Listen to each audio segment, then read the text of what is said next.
അല്ലാഹുവിന്റെ റസൂൽ സ്വല്ലല്ലാഹു അലൈഹി വസല്ലമ തങ്ങൾ വളരെ ഗൗരവത്തിൽ പറഞ്ഞു, ലഅനല്ലാഹു മൻ ആവാ മുഹ്ദിസാ.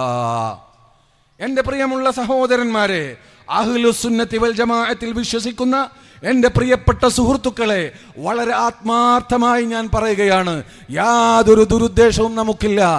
എൻ്റെയും നിങ്ങളുടെയും ഈമാനിനെ സംരക്ഷിക്കുക എന്ന് പറയുന്ന ഒരു വലിയ ഉത്തരവാദിത്വം ഇന്ന് ജീവിച്ചിരിക്കുന്ന ആളുകൾക്കുണ്ട്. അതിൻ്റെ പേരിൽ പറയുകയാണ്, അള്ളാഹിൻ്റെ റസൂല് പറയുകയാണ്, ലഅനല്ലാഹ്, അള്ളാഹു ശപിച്ചിരിക്കുന്നു, മൻ ആവാ മുഹ്ദിസൻ, ഒരു മുബ്തദിഇന് അഭയം നൽകുന്നവന് എന്ന്. ഇത് ഞങ്ങളാരും പറഞ്ഞതല്ല, സമസ്തക്കാര് പറഞ്ഞുണ്ടാക്കിയതല്ല, അള്ളാന്റെ റസൂല് പറഞ്ഞ ഹദീസാണ്. മുബ്തദിഇനെ ശപിച്ചു എന്നല്ല, മുബ്തദിഇന് കൊട പിടിച്ചു കൊടുക്കുന്നവനെ ശപിച്ചു എന്നാണ് പറഞ്ഞത്. എന്താ കാരണം? ബിദ്അത്തിന്റെ കാര്യത്തിൽ നാം ഒരു തസാഹുല്, അതൊരു സാരമില്ല, അതൊന്നും ഇപ്പം അങ്ങനെ പറയേണ്ടതല്ല എന്ന അവസ്ഥയിലേക്ക് വന്നാൽ ജൂത ക്രിസ്ത്യാനികളുടെ വേദഗ്രന്ഥങ്ങൾക്ക് സംഭവിച്ച അപജയം വിശുദ്ധ ഖുർആനിന് സംഭവിക്കും. ആ രണ്ടാമത്തെ തഹരീഫ് വ്യാപകമാകും. തോന്നിയതുപോലെ നേരത്തെ ശുഐബുൽ ഹൈതമി പറഞ്ഞില്ലേ, അതിന്റെ ഉദാഹരണങ്ങൾ. അങ്ങനെ തോന്നിയതുപോലെ പരിശുദ്ധ ഖുർആനിനെ ദുർവ്യാഖ്യാനം ചെയ്തുകൊണ്ട് ഒന്നുകിൽ പരസ്പരം കൊല്ലാൻ നടക്കും, അല്ലെങ്കിൽ എല്ലാം ഉൾക്കൊള്ളുക എന്ന്, എല്ലാം ദീനാണെന്ന് പറയാൻ നടക്കും. ഇങ്ങനെ പലതും ഇവിടെ സംഭവിക്കും. അങ്ങനെ മാ അന അലൈഹി വഅസ്ഹാബി എന്ന് പറഞ്ഞ പരിശുദ്ധമായ ദീൻ ഇവിടെ ഇല്ലാതെയാകും. അതുകൊണ്ട് എവിടെ ബിദ്അത്ത് മുളപൊട്ടുന്നുവോ അവിടെ പോയി റുജൂമൻ ലിശയാത്തീൻ, ആ ബിദ്അത്തിന്റെ ശൈത്താന്മാരെ നശിപ്പിക്കൽ പണ്ഡിതന്മാരുടെ ബാധ്യതയാണ്.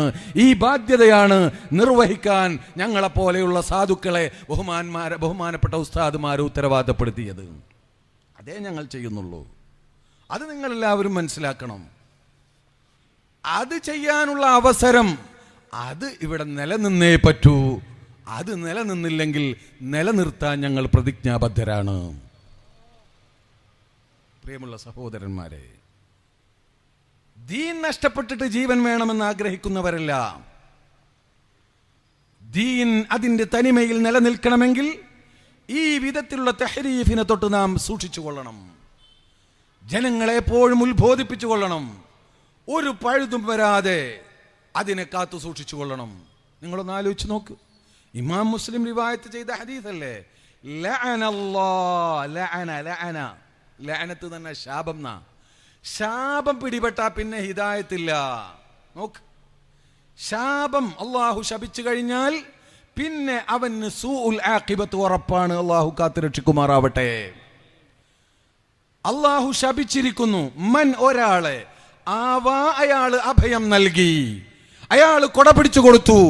മുഹദിസൻ ഐ മുബ്തദിഅൻ, ദീനിൽ പുതുതായി ഉണ്ടാക്കുന്ന ആൾക്ക് അഭയം നൽകുന്നവനെ അല്ലാഹ് ശപിച്ചിരിക്കുന്നു. അല്ലാഹുവേ ഇന്നനാ നബ്റഉ ഇലൈക യാ റബ്ബ്. അതിന് അഭയം നൽകാൻ നമുക്ക് സാധ്യമല്ല, എന്തൊക്കെ ഇവിടെ സംഭവിച്ചാലും ശരി. അതുകൊണ്ട് എന്നാൽ ആവശ്യമായി വരുമ്പോൾ, പൊതു ആവശ്യങ്ങൾക്ക് വേണ്ടി സമൂഹത്തിന്റെ പൊതുവായ നന്മ ഉണ്ടെന്ന് കാണുമ്പോൾ ആ അർത്ഥത്തിൽ നാം അവരൊക്കെ സഹകരിക്കുന്നു. ആശയപരമായി പൊരുത്തപ്പെടാൻ സാധ്യമല്ല. ആശയപരമായി അത്തരത്തിലുള്ള വിഷയങ്ങളെ ജനങ്ങളെ ബോധവൽക്കരിച്ചു കൊടുക്കൽ നമ്മുടെ ബാധ്യതയാണ്. ഈ മഹത്തായ ദൗത്യമാണ് ഈ SKSSFന്റെ മക്കൾ ചെയ്തുകൊണ്ടിരിക്കുന്നത്, യുവാക്കൾ ചെയ്തുകൊണ്ടിരിക്കുന്നത്. അവർക്ക് നിങ്ങൾ എല്ലാ അർത്ഥത്തിലുമുള്ള സൗകര്യങ്ങൾ ചെയ്തു കൊടുക്കണം. അവരെ നിങ്ങൾ ശ്ലാഘിക്കണം, അവരെ നിങ്ങൾ സ്നേഹിക്കണം. അവരൊരു വലിയ ദൗത്യമാണ് ഏറ്റെടുത്ത് ഈ കലുഷിതമായ അന്തരീക്ഷത്തിൽ നിർവഹിച്ചു കൊണ്ടിരിക്കുന്നത്. അള്ളാഹു അവർക്ക് എല്ലാ വിധത്തിലുമുള്ള റുഷ്ദും ഇസ്സത്തും സിഹത്തും ബറക്കത്തും തൗഫീഖും നൽകി അനുഗ്രഹിക്കുമാറാവട്ടെ.